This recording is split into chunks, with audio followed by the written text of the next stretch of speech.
at nighttime, it can kind of give you the heebie-jeebies.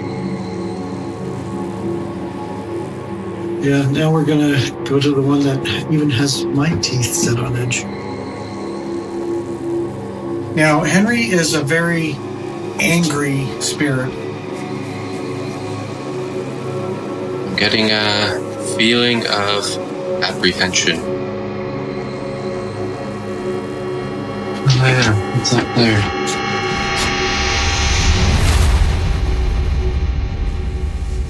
What was that?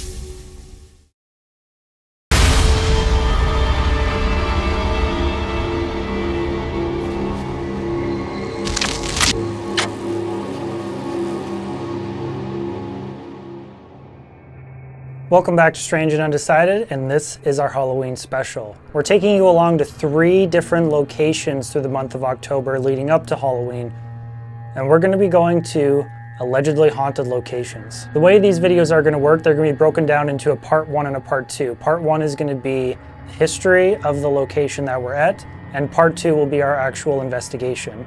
Keep in mind in these videos, we are not giving our opinions in the actual videos itself, because we want you as the viewer to make up your mind yourself about what is being seen or heard.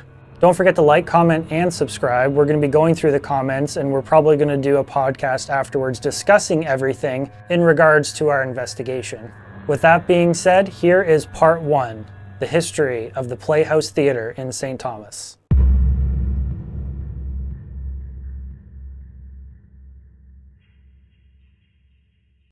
This is the Princess Avenue Playhouse. It's the home of the Elgin Theatre Guild. It was built in 1907. It was originally Christ's Disciples Church. It was designed by Neil Derrick, who is a well-known Canadian architect who was self-taught, actually, and he also designed the City Hall here in St. Thomas. So the Elgin Theatre Guild's been around 57 seasons. I've been with them for 40 of those 57 seasons. So I remember back when we were looking for a place to call our own home, because we had a facility on Forest Ave that we would rehearse in, and then we'd have to disassemble the sets, and we'd have to take them usually to Arthur Bowden and slip up the stairs and disassemble the sets because they had school going on, and perform on whatever stage we could. So having our own home was very important to us. So we took over the building around 1987-88 and did a year's worth of renovations, and finally opened up in 1989. And we've been doing live productions and rentals for concerts and bands and other productions ever since. So is there any particular area that was added on for renovations afterwards, or is everything in this building all original? Everything's pretty much as it is. It's a historically designated building, so we have to be very cautious of what we do. We've done very little in the way of renovations. I mean, the bathrooms obviously existed, and the floor plan existed. The kitchen is our concession area. The downstairs is our green room, so they probably would have had Sunday school down there, but that's where we prepare and get ready to come up on stage. We took out the baptismal so that we could have stairs that lead us to the backstage area, which is where the minister would have been preparing when it was a church. But other than that, it's pretty much as is, other than some paint jobs and new carpeting and various decor changes over the years. Right, yeah. Are there any particular areas here that have been associated with hauntings? I guess so, yeah. I branch it in. Not the lobby, which we're currently in right now. It's a pretty quiet area. I myself have never really experienced any personal paranormal activity. I would like to. That would be great to have that kind of proof. Some people firmly believe in it and others do not. We've gone from one ghost to many ghosts, so it's hard for me to really associate it. And in fact, even I'd left for about a year. I was doing other things. I was living in the States. And when I came back and somebody said, "Did you say hi to Mort?" And I said, "Who or what is a Mort?" Yeah, that was the one name that I came across as being kind of the more notable ghost. Yeah, he's the one that's been around the longest. The legend goes, the stories go that people would lose things like a tool maybe or a prop or whatever, and then they would just come on stage and swear at Mort and tell him to bring it back, and then they would suddenly find it again. So Mort's kind of interesting that way. Interesting. I know there's been a number of psychics that have come through and identified different ghosts or different areas. Some of them contradict one another. There have been other paranormal investigators that have come through and not really found anything that they can pinpoint and say, yes, you're haunted, or no, you're not haunted. Right. Yeah, I think the thing that intrigued me the most about this place was that it had such a reputation for that, and it was really interesting initially talking to you, somebody who lives and breathes this place, kind of saying the opposite, or at least you haven't experienced anything yourself. So that kind of intrigued me to see, like, okay, I want to know and I want to find out what's going on here. Right.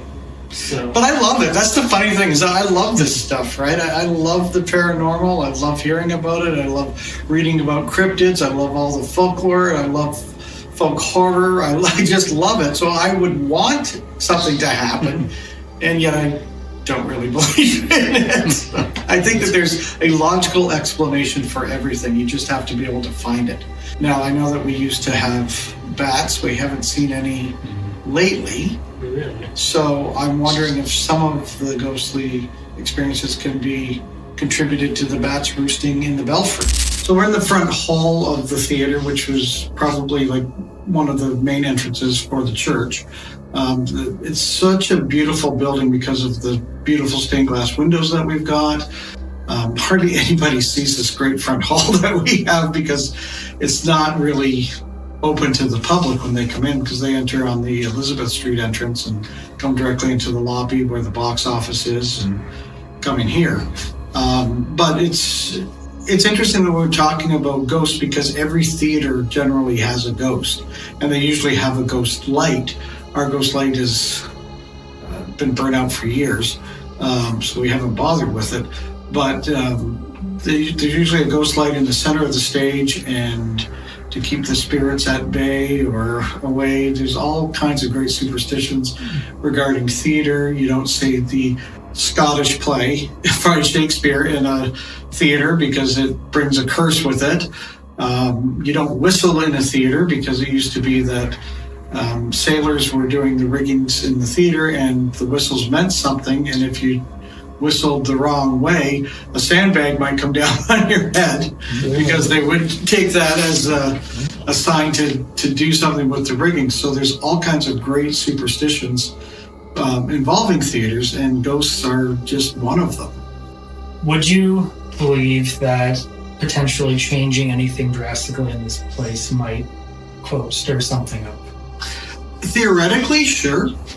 Theoretically, I mean, if you're messing with somebody's home, they might not like it.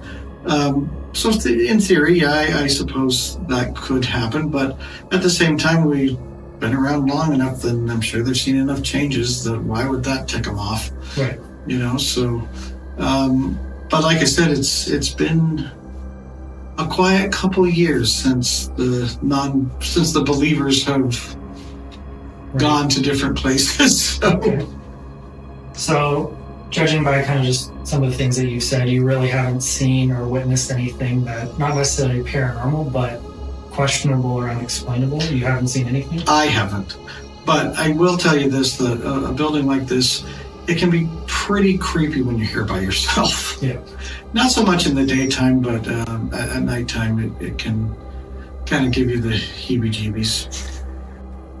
I've gotten them before. I was here late, very late, doing a paint treatment on the set, and it was getting past midnight, and I just had that feeling like you were being watched, like somebody was there, and it could have just been all the stories. It could have been, you know, to me, it's getting back to that childhood fear that a lot of people had of being in a swimming pool by themselves and there's a shark in the swimming pool, which would be completely impossible. But, you know, once you start feeling that creepy feeling, you're just like, it's time to go home.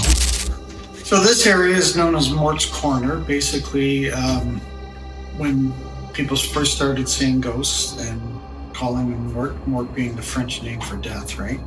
So this is where they most identified seeing somebody, usually sitting there watching the shows, but when the lights are on, you can't really see the audience too well. But people have claimed that they've seen Mort sitting here watching the shows, shadowy kind of figure. So that kind of shadow man or shadow person theory that you see out there in the supernatural world, or talk about the supernatural world, nobody's really been harmed in any way, shape, or form. And Mort seems to enjoy watching the shows. So where we are now is just kind of on the opposite side of the auditorium from where we were with Mort's Corner. And this is really one of our newer ghosts that was identified by a former president of the theater, Leslie Chapman. Leslie was here with a number of our female members of the theater, and they kept hearing what sounded to them like a little child. The child was either crying or laughing, I'm not sure which, because I wasn't here for it. And they refused to leave until they could find out what was going on. They searched the whole building, they searched outside, they didn't see any children outside, they didn't find anybody inside, obviously. And so Leslie later on, I'm not sure how she did it, I would have to ask her, but later on she identified this child ghost, this little girl, who is supposedly named Maisie. And Maisie likes to run up and down this aisle and is very playful. So one of the ghosts that people talk about or are identified with is maybe a former secretary of the church. She's kind of a bitter old lady, I guess. She's one of the more angrier ones that people have sort of identified or thought that she might roam the hallway between what used to be the offices for the church and out in here. And she would be one that we would guess is not happy that it's not a church. That she doesn't seem to like the theater too much as the stories go. Like I said, I've never encountered any of these people or any of these spirits, but it's interesting because the girl who was supposedly, I guess for lack of a better term, psychic, but it's more or less that she saw spirits or saw ghosts or could talk with them. When we were going through and she was identifying what she felt, she said that there was an older lady here who was doting on me, very grandmotherly-like, and was very happy that I was here. And she said, I don't want to freak you out, but she's standing right beside you. And I was just like, well, you can't freak me out because one, I don't see anybody beside me, and two, I don't believe it. So it's kind of hard to freak you out that way. But if she does like me and she's happy that I'm here, then why would I be afraid? But the thing of it is, my grandmother was still alive, and my other grandmother on my father's side, I never knew her because she had passed away before I was born. So I can't imagine she would be thrilled that I was here in any way, shape, or form. So it's nice to know I have a fan on the other side. The other great stories too is when the lady was doing the front of house and she couldn't get the books to balance, and she was over by a nickel, and she couldn't figure out why she was over by a nickel. And every show she was over by a nickel. And she couldn't for the life of her figure it out. And then when we looked up the history of how much tickets cost at one point, the tickets cost a nickel. Can you imagine that? Wow. Well, it's back in the days when a loaf of bread cost like a penny or something like that, right? Right. So it cost a nickel to go see a show. And so they refer to him as the banker ghost, who was obviously paying to see the shows by a nickel. Yeah, that's funny. Yeah, now we're gonna go to the one that even has my teeth set on edge. Okay. It's down in the basement. Right. In the workshop. That sounds creepy. Yeah. This is one of the creepier parts of the building. This is what we call the dungeon. good reason. It got that nickname right from the start when we first renovated the building back in the 80s, because it does look like an old medieval dungeon in a way. It's part of the tower that's on the southeast part of the building, which takes you all the way up from the balcony all the way down here into the workshop area. There's no point in us making this pretty, because all it is just an access to the workshop from the front hallway and from the balcony area.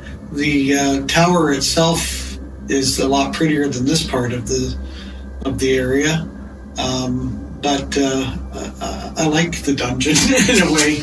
I don't want to spend too much time in it because it's, pretty crumbly and disgusting, but kind of reminds me of Silence of the Lambs, as we were saying earlier.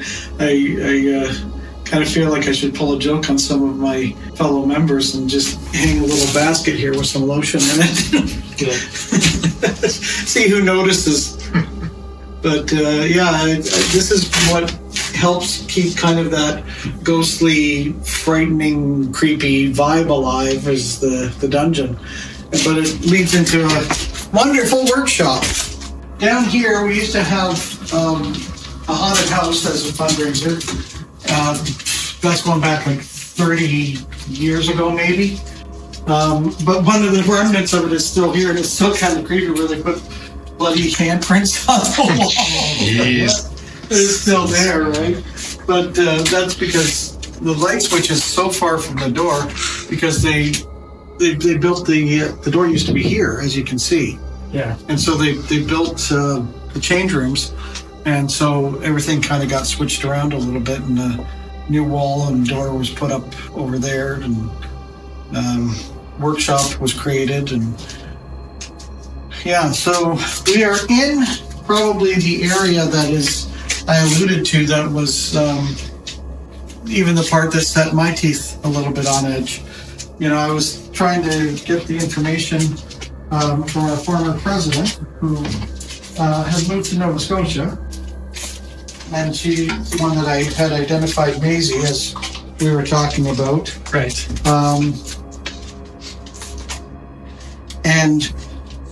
She's out, but she did give me a little bit of information. So this ghost is named Henry. Now, Henry is a very angry spirit, and he kind of lives here in our boiler room in this area here. Leslie's son, Chris, who was our technical director, would not come down here by himself. He was very afraid of Henry. There's a very angry spirit about him. So I reached out to Leslie to ask her about it, and I said, I wanted to pick your brain about Henry, the angry ghost that Chris doesn't like in the basement. And she says, oh yes, he lives in the boiler room. So didn't we have some people doing family history on him? That's how we found out his name. And she said, yes, we did. They were from out of town, and they came to celebrate a family event. That's why they came to the ETG, because they said Henry was there. I believe he died in the auditorium in the second row of the pews at the end of the door to the foyer. So Henry is very angry, but that's how we found out his name was Henry, was because people were doing family history on him. So here's the part that has my teeth set on edge as the non-believer, but every now and then there's things that make you go, huh? Okay. So, Chris didn't want to come down here by himself, obviously. Maybe he's more in tune to these things than I am. But we had a psychic come through, and we had paranormal investigators come through on different weekends. And the psychic is from Hamilton, and the paranormal investigators are from the London area. And both of them identified Henry, completely separate from each other, not having talked to one another, and the description was perfect. Of course, from the paranormal side, they were, getting all kinds of energy, all kinds of activity, picking up that kind of stuff. And of course, the psychic was like, he's very angry. He's very angry. He doesn't want us, and she even ushered us out. He does not want us here. So when you have two separate things like that and they're both in the same area, you're just kind of like, wait, what? And then Tim was here with I can't remember if he was here with the investigators or here with the psychic, but he was like, you know what? I don't want to be here. I'm feeling something here. And I've never felt it. I'm at peace with it, but I can't explain how two separate groups would get the same information or feel the same thing in the same area and get the same vibe. So, Henry, be chill, man. Just be chill.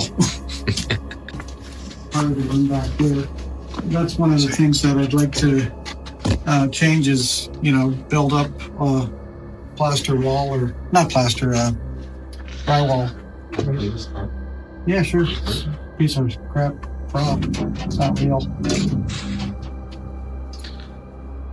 But we got a lot of cleaning up down here to do. We have to store things and clean up, and I gotta get it cleaned up before the cast of Sylvia comes in here. Even just like the furniture, like how old it is. Like, well, that's the thing. We want antique or unique pieces, right? So because you're never going to get that, but if you're doing a period piece, you're going to need it. All the different people that have played here, or some of them anyway, that I've mentioned before. Joel Plaskett's been here. Denny Gauthier.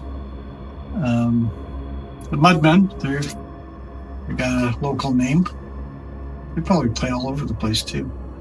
I'm pretty sure the Ennis Sisters are here somewhere. They're a big, yeah, they're Ennis Sisters.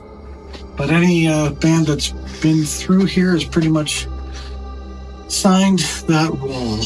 But we kind of stopped doing it because people started writing on about the shows. Like, here's one of the shows. It's like, no, this is not for you guys. This is for the big names in the bands, right? It's not for everybody to come in and sign. So that way you have it kind of covered. Yeah. Well, yeah. There's one more ghost that we should talk about. The last paranormal investigators that were here sort of made contact with. Okay. And that was a former member, Larry McCullough. And I was here with them, and they called me up because they were trying to identify who this ghost was, and they were claiming that they were making out. I don't know all the equipment that they have, but they were making out sounds and noises and words, and so that's how we wound up identifying. They said, is there anybody from this theater who would be doing this? He was kind of messing with one of their investigators and wanting them to try on shoes and hats and just be silly. And they said, well, sounds like Larry, and this is something Larry would have done. And so that's how we wound up identifying Larry being here. And honestly, if any of these ghosts are real, if any ghosts exist, I would bank on it being Larry, because he lived here like I kind of live here. He was a very talented actor. He was a very talented director. He had this playful sense of humor. And we were trying to figure out what he wanted, and he wanted to know where he was. And what we mean by that is there was a portrait of him done for a play, for a character who was playing in the play, that was hanging in the hallway, and all of a sudden it wasn't there. And what had happened is our current president, Caitlin Arnett, had moved it to protect it. And we didn't know where it had gone, and it was behind the office door. And so the paranormal investigators felt like that's what he was looking for, and we found it. So if any ghosts are real, Larry's here somewhere. So is it fair to say that you'll be back here in the afterlife? Well, if I could manage it, sure. I'd love to hang out here provided it stays a theater. I wouldn't want to commit to it not being a theater, and then all of a sudden it's like, oh, I'm haunting some dude's apartment. Great. Oh yeah, this is the tower, which again, this is very beautiful when there's sunlight coming through, because of the stained glass and everything. But this is the beautiful part of counterpart to the dungeon, which that's the door that was there. Right. This takes us back up to the balcony. This is how our technicians basically get from the dungeon up to the sound booth.